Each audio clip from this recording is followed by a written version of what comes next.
Hello दोस्तों, नमस्कार। स्वागत है एक बार फिर से आपके अपने स्कॉलर्स बेंच के इस करंट अफेयर के वीडियो में। आज है 13 जून और दिन है शनिवार। तो चलिए देखेंगे क्या कुछ नया अपडेट है आज के लिए। लेकिन नए अपडेट की तरफ बढ़ने से पहले हम लास्ट वीडियो के करंट अफेयर के कुछ क्वेश्चन को सॉल्व करके उसका रिविजन कर लेते हैं। तो चलिए आइए देखते हैं। हाल ही में अंबा जगन का चेन्नई में निधन हो गया, वह किस क्षेत्र से संबंधित थे? तो इसमें पहला ऑप्शन है अभिनय, दूसरा ऑप्शन है राजनीति, तीसरा ऑप्शन है पत्रकारिता और चौथा इनमें से कोई नहीं। तो इसमें सबसे एप्रोप्रिएट आंसर है ऑप्शन बी, यानी कि राजनीति से वो संबंधित थे।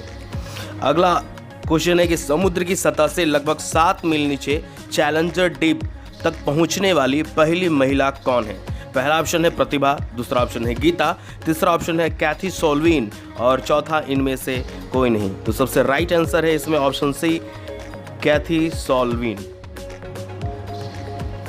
बढ़ते अगले क्वेश्चन की तरफ। अगला क्वेश्चन है कि किसने प्रधानमंत्री कृषि सिंचाई योजना के प्रति बूंद अधिक फसल घटक के तहत राज्य सरकार को 4,000 करोड़ रुपए का वार्षिक आवंटन किया है? पहला ऑप्शन है वित्त मंत्रालय ने, दूसरा ऑप्शन है गृह मंत्रालय ने, तीसरा कृषि और किसान मंत्रालय ने, चौथा इनमें से कोई नहीं। तो सबसे इसमें जो राइट और एप्रोप्रिएट आंसर है वो है ऑप्शन सी, कृषि एवं किसान ने। बढ़ते अगले क्वेश्चन की तरफ। अगला क्वेश्चन है कि हाल ही में किसने तेलंगाना में 4 गुने 270 मेगावाट की भद्राद्री थर्मल पावर परियोजना के 270 मेगावाट के थर्मल इकाई का सफलतापूर्वक संचालन किया है? पहला ऑप्शन है शेल, दूसरा भेल, तीसरा BEML और चौथा इनमें से कोई नहीं। तो सबसे जो राइट आंसर है वो है आपका ऑप्शन बी, भेल, BHEL, इन भारत हैवी इलेक्ट्रिकल लिमिटेड। बढ़ते अगले क्वेश्चन की तरफ। अगला क्वेश्चन है कि जून 2020 में सावित्री राठौर को कहां के उच्च न्यायालय का न्यायाधीश नियुक्त किया गया है? इसमें आपका पहला ऑप्शन है दिल्ली उच्च न्यायालय, दूसरा ऑप्शन है उड़ीसा उच्च न्यायालय, तीसरा है गुजरात उच्च न्यायालय या चौथा इनमें से कोई नहीं। तो सबसे राइट आंसर जो है वो है आपका ऑप्शन बी, उड़ीसा उच्च न्यायालय। बढ़ते अगले क्वेश्चन की तरफ। अगला क्वेश्चन है कि भारतीय बधिर क्रिकेट संघ IDCCA के तहत टीम को किस देश और डेफ ICC क्रिकेट ODI विश्व कप 2021 टूर्नामेंट का हिस्सा बनने के लिए आमंत्रित किया है? पहला ऑप्शन है ओमान, दूसरा ऑप्शन है अमेरिका, तीसरा ऑप्शन है दक्षिण अफ्रीका और चौथा इनमें से कोई नहीं। तो जो सबसे इसमें आपका एप्रोप्रिएट आंसर है वो है ऑप्शन सी, यानी कि दक्षिण अफ्रीका आपका राइट आंसर है। लेते हैं अगला क्वेश्चन। जावेद इकबाल वानी किस उच्च न्यायालय के न्यायाधीश के रूप में नियुक्त किए गए हैं? पहला ऑप्शन है जम्मू कश्मीर और लद्दाख, दूसरा ऑप्शन है मद्रास उच्च न्यायालय, तीसरा है दिल्ली उच्च न्यायालय और चौथा इनमें से कोई नहीं। तो जो सबसे राइट आंसर है वो है ऑप्शन ए, जम्मू कश्मीर और लद्दाख उच्च न्यायालय। ये केंद्र शासित प्रदेश हैं और यहीं चुने गए हैं। और लेते अगला क्वेश्चन, ये लीजिए आ गया आज का कमेंट क्वेश्चन, यानी कि पियरे निरकुंजा का जून 2020 में निधन हो गया, वह किस क्षेत्र से संबंधित थे? एक बार फिर से सुनिए, पियरे निरकुंजा का जून 2020 में निधन हो गया, वह किस क्षेत्र से संबंधित थे? पहला ऑप्शन है अभिनय, दूसरा ऑप्शन है राजनीति, तीसरा ऑप्शन है तैराकी और चौथा इनमें से कोई नहीं। तो जल्दी से फटाक से जाइए और फटाफट हमें कमेंट बॉक्स में आंसर करके कमेंट कीजिए। और अगर आपका जवाब सही हुआ तो हम आपका अगले वीडियो में नाम ज़रूर अनाउंस करेंगे। और पिछले जो कमेंट क्वेश्चन का आंसर दिया है राइट आंसर, वो साहिब जी ने, नवनीत जी ने और विजया जी ने, मंगला प्रसाद जी ने, इन्होंने सही आंसर दिया है। तो आपको बहुत बहुत बधाई। कीप इट अप, ऐसे ही जोश और जुनून के साथ लगे रहें और सही आंसर कमेंट बॉक्स में ज़रूर करके बताएं। और जो लोग कमेंट नहीं करके बता रहे हैं तो प्लीज़ जल्दी से जाएं कमेंट बॉक्स में, जैसे ही वीडियो खत्म होगा तुरंत जाके कमेंट में आंसर जरूर करें। और वो पिछला क्वेश्चन ये था कि नासा विशिष्ट पदक से, विशिष्ट सेवा पदक से किसे सम्मानित किया गया है? तो सही आंसर उसका था रंजीत कुमार को वो पुरस्कार नासा की तरफ से दिया गया है विशिष्ट सेवा के लिए।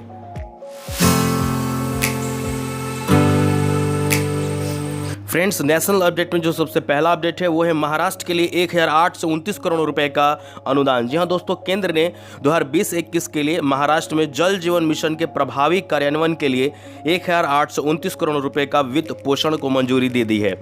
जल जीवन मिशन 2019 में प्रधानमंत्री मोदी जी के द्वारा स्टार्ट किया गया था और इसका उद्देश्य 2024 तक सभी ग्रामीण घरों में नल का पानी पहुंचाना है।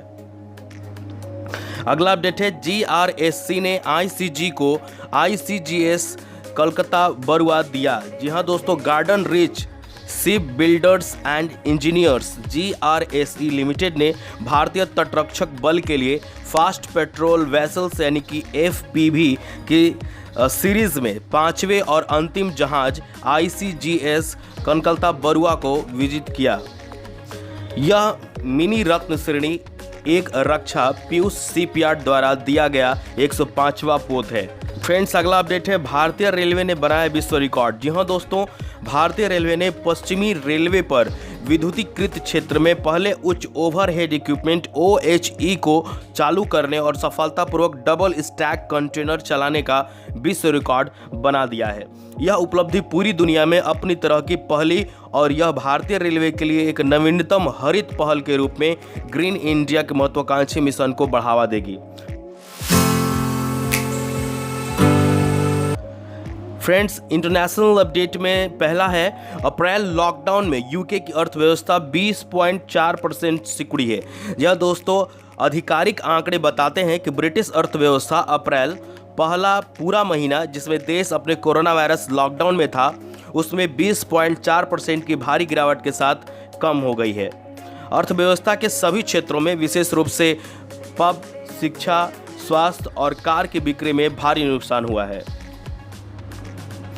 अगला अपडेट है, बाल श्रम के खिलाफ विश्व दिवस 12 जून को मनाया गया। जी हाँ दोस्तों, बाल श्रम के खिलाफ विश्व दिवस हर साल 12 जून को मनाया जाता है।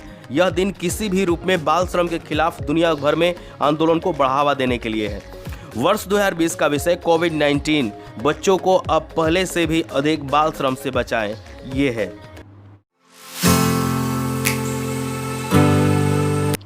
फ्रेंड्स, इकोनॉमी अपडेट में सबसे पहला है, GST परिषद की 40वीं बैठक। दोस्तों, GST का फुल फॉर्म होता है goods and service tax.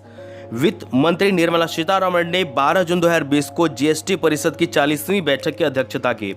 GST परिषद की यह बैठक देशव्यापी लॉकडाउन के बाद पहली बैठक है और परिषद को राजस्व की कमी और राज्यों को मुआवजे पर चर्चा करने की उम्मीद है।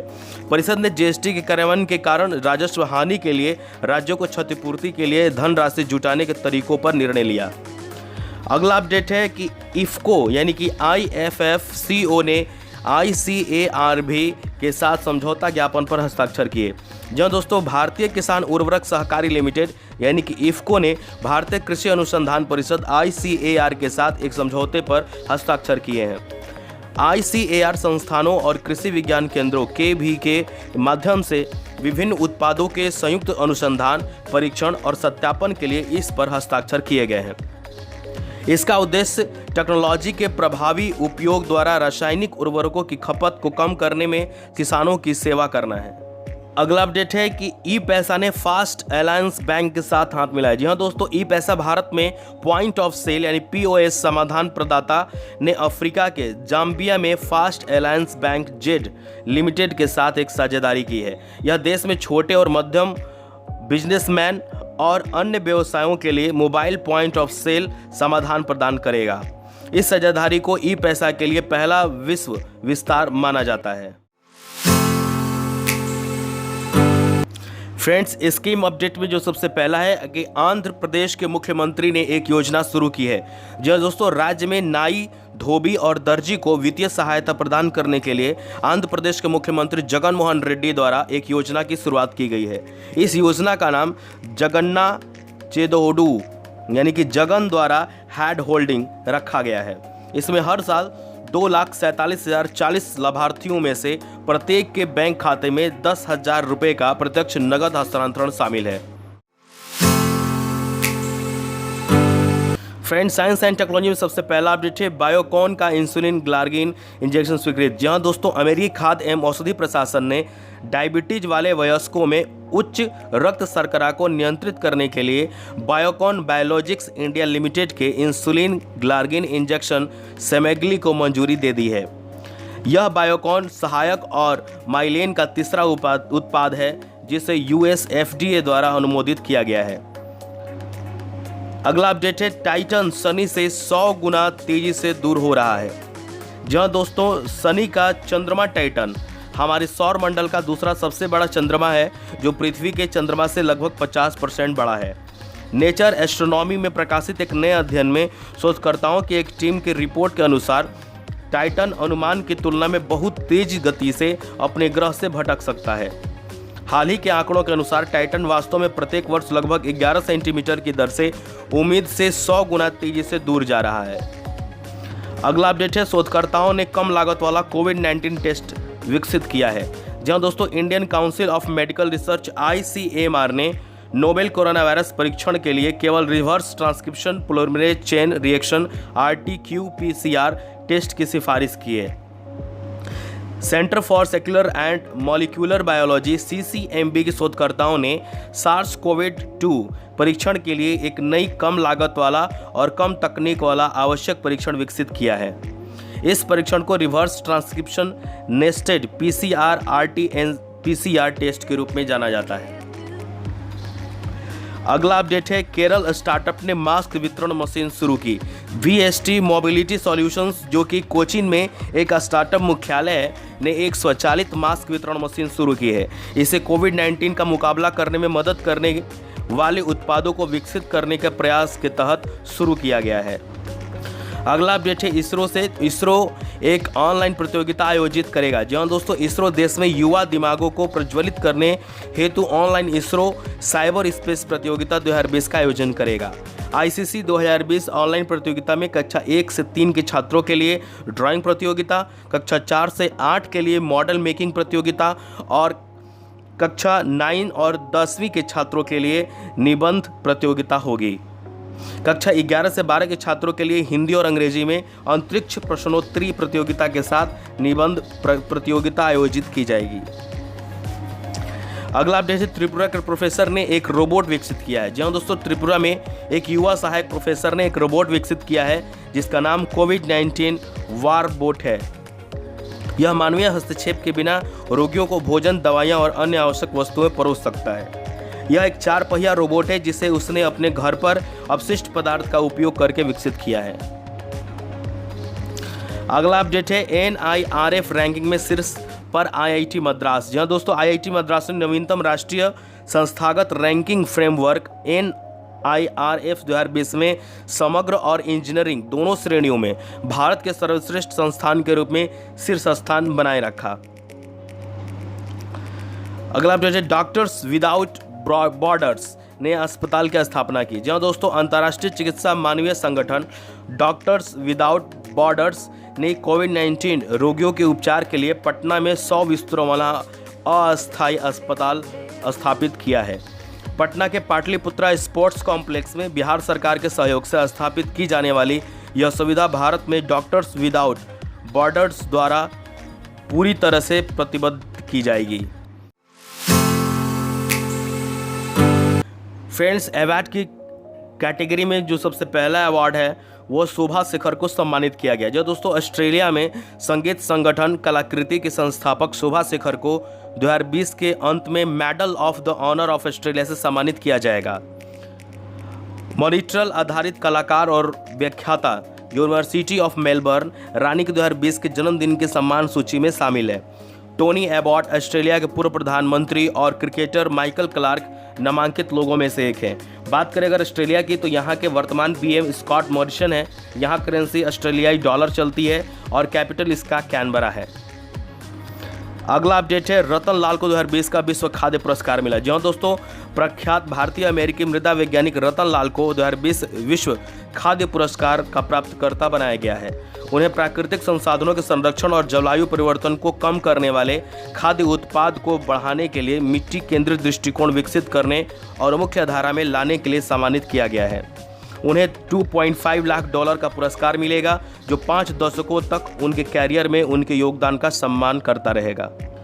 अगला अपडेट है, कोविड-19 के कारण एशियाई शांति पुरस्कार रद्द हो गया। जहां दोस्तों कोरोना वायरस महामारी के कारण फिलीपीन शांति पुरस्कार 2020 रद्द कर दिया गया। यह एशियाई नोबेल पुरस्कार के रूप में माने जाने वाले वार्षिक पुरस्कार 6 दशकों में केवल तीसरा व्यवधान है। 1970 में वित्तीय संकट और 1990 में विनाशकारी भूकंप के कारण पुरस्कारों को रद्द कर दिया गया था। इसका नाम फिलीपीन के एक लोकप्रिय राष्ट्रपति के नाम पर रखा गया है जिनकी 1957 की विमान दुर्घटना में मृत्यु हो गई थी। बात करें शांति पुरस्कार से संबंधित तो इस पुरस्कार को पाने वाले अब तक 330 से अधिक पुरस्कार विजेता हैं और जिनमें से दिवंगत फिलीपींस के राष्ट्रपति कोराजोन एक्टिनो और मदर टेरेसा भी शामिल हैं। फ्रेंड्स, अपॉइंटमेंट कैटेगरी में जो सबसे पहला अपडेट है वो है श्रीनगर रेलवे के पहले CAM। जी हाँ दोस्तों, जम्मू और कश्मीर में भारतीय रेलवे यातायात सेवा यानी कि IRTS के अधिकारी साकिब यूसुफ श्रीनगर रेलवे के मुख्य क्षेत्र प्रबंधक के रूप में पदभार ग्रहण करके पहले स्थानीय बन गए हैं। उन्होंने अपने दूसरे प्रयास में UPSC परीक्षा पास की और उन्हें IRTS आवंटित किया गया। फिर यूसुफ 18 महीने के प्रशिक्षण के लिए भारतीय railway institute of transportation management Lucknow में शामिल हो गए। अगला अपॉइंटमेंट है संदीप महाजन का गुड ईयर इंडिया के MD बन गए हैं। जी हाँ दोस्तों, गुड ईयर ने 1 जून 2020 से संदीप महाजन को भारत परिचालन के MD के रूप में नियुक्त किया है। उन्हें 5 साल की अवधि के लिए या सेवानिवृत्ति की तारीख तक नियुक्त किया गया है। महाजन राजीव आनंद की जगह लेंगे जो 38 साल से अधिक की सेवा पूरी करने के बाद कंपनी से सेवानिवृत्त हो रहे हैं। अगला अपॉइंटमेंट है शंभू एस कुमारन फिलीपींस में अगले दूत। जी हाँ दोस्तों, राजनयिक शंभू एस कुमारन को फिलीपींस में भारत के अगले राजदूत के रूप में नियुक्त किया गया है। कुमारन वर्तमान में मोरक्को के साम्राज्य में भारत के राजदूत हैं। विदेश में कुमारन के राजनयिक कार्यों में फ्रैंकफर्ट और बर्लिन 1997 से 2002, काठमांडू में राजनीतिक काउंसलर 2007 से 2009 और दक्षिण अफ्रीका के उप उच्चायुक्त 2009 से 2012 के पद पर शामिल रहे हैं। फ्रेंड्स, ट्रिब्यूट अपडेट में जो सबसे पहला है डॉक्टर वैद्यनाथन का निधन हो गया। जी हाँ दोस्तों, भारत सरकार के योजना आयोग के पूर्व सदस्य डॉक्टर A वैद्यनाथ का जून 2020 में निधन हो गया। अपने जीवन काल के दौरान डॉक्टर वैद्यनाथ ने Madras institute of development studies और त्रिवेंद्रम में सेंटर फॉर डेवलपमेंट स्टडीज में प्रोफेसर के रूप में भी कार्य किया। अगला ट्रिब्यूट टोनी ड्यून का निधन। जी हाँ दोस्तों, मैनचेस्टर यूनाइटेड के यूरोपीय कप विजेता डिफेंडर टोनी ड्यून का जून 2020 में निधन हो गया। तो दोस्तों, इसी के साथ आज के अपडेट में बस इतना ही। मिलेंगे अगले दिन एक नए अपडेट के साथ। आशा करते हैं आपको ये वीडियो पसंद आया होगा। अगर ये वीडियो पसंद आया तो प्लीज़ वीडियो को लाइक करें, सब्सक्राइब करें, इसे अपने दोस्तों के साथ शेयर भी करें और टेलीग्राम लिंक नीचे दिया हुआ है, आप जाके इस क्वेश्चन का प्रैक्टिस करें जो आज के करंट अफेयर से रिलेटेड होगा। तो तब तक के लिए आप स्वस्थ रहें, खुश रहें, सुरक्षित रहें। जय हिंद, वंदे मातरम।